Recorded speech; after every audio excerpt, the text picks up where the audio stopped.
Summarize the writing style below by describing the writer's voice using an XY list where X is the subject, Y is the description. And so in an example, how's their vocabulary? How's their style, their tone, their grammar, like the rhetorical devices, the content patterns, all the values this person has.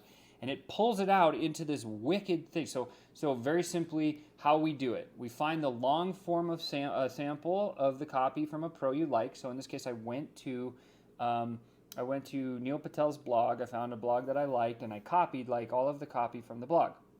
And then I went into ChatGPT, and the first thing I did is I put this prompt. I put at the top, summarize this thing using this style. At the end of my prompt, I had 2 open quotations, and I put the whole blog article right there, right?